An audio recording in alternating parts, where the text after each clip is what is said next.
E para uma análise a este tema, junta-se a nós por videochamada Pedro Neto, diretor executivo da Amnistia Internacional Portugal. Boa noite, seja bem-vindo ao Fala Portugal.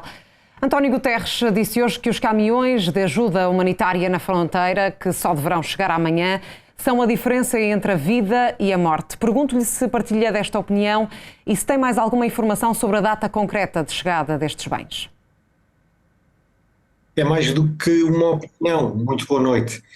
Aquilo que o secretário-geral das Nações Unidas disse é baseado num facto, desde o bloqueio total à faixa de Gaza, que a entrada de alimentos foi proibida, a entrada de água potável, a entrada de material essencial para que os hospitais possam funcionar foi bloqueada. E por isso a escassez alimentar, a escassez de água é nesta altura muito grave. Aliás, nós temos relatos de pessoas que estão a utilizar água salgada já por água que tiram do mar.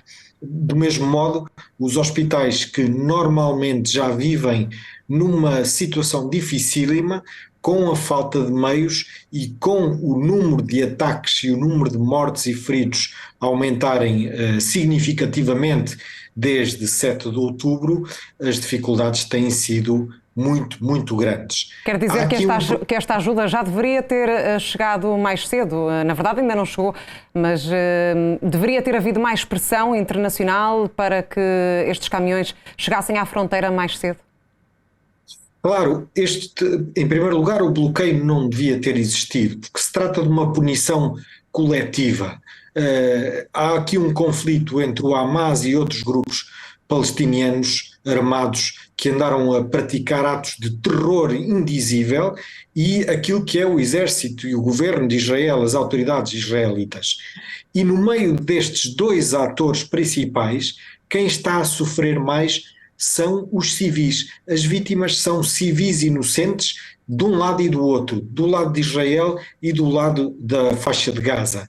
E, portanto, são estas as pessoas, as vítimas que estão a sofrer com os atos destes dois polos, destes dois grupos. O número de mortos e de feridos vai aumentando significativamente.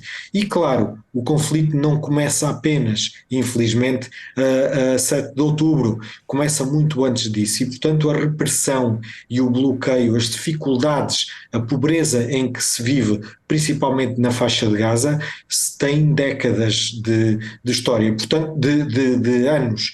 E, portanto, esta ajuda humanitária não devia ter sido bloqueada, a que normalmente já flui, mas com o bloqueio e o fecho das portas, tanto a norte como a sul, em Rafah, que é onde entram mais materiais e bens humanitários, foi fechada e isso está a ser E o dramático. quando, Pedro Neto, é uma questão, mas também de que forma é que esta ajuda vai ser distribuída? Vamos ter complicações nesse sentido? Eu acredito que vamos, a não ser que haja garantias, e creio que pode ser isso que está a fazer com que demore mais a entrega desta ajuda humanitária. Eu recordo e sublinho que 20 caminhões é muito pouco, chega para muito pouco, é preciso bastante mais. Há que garantir de todas as partes do conflito que o direito internacional humanitário é cumprido. Isto é, tem que se estabelecer corredores humanitários, esses corredores têm que ser logisticamente e tem que haver trajetos seguros e essa segurança tem que ser garantida para que a ajuda humanitária possa entrar e possa ser distribuída em segurança à população que dela necessita. E pergunto só para terminar, porque o tempo escassa, a Amnistia tem alguma informação sobre quanto à autoria do ataque violento ao hospital em Gaza, que vitimou centenas de pessoas e que consiste naturalmente numa violação do direito internacional? Nós não temos ainda neste momento resultados finais sobre isto. O que estamos a assistir é, claro, um passa-culpas dos responsáveis. Um ataque a um hospital constitui-se como um crime de guerra e pode constituir-se como um crime contra a humanidade.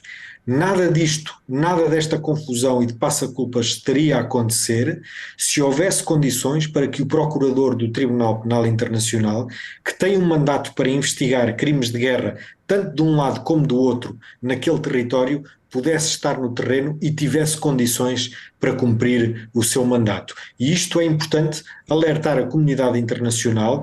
A Palestina subscreveu o Estatuto de Roma do Tribunal Penal Internacional, o procurador tem um mandato e não o está a conseguir cumprir, e se estivesse, saberíamos o que é que estava a acontecer com mais em detalhe.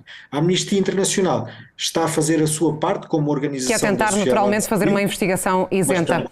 Obrigada, Pedro Neto, não temos mais tempo. Boa noite.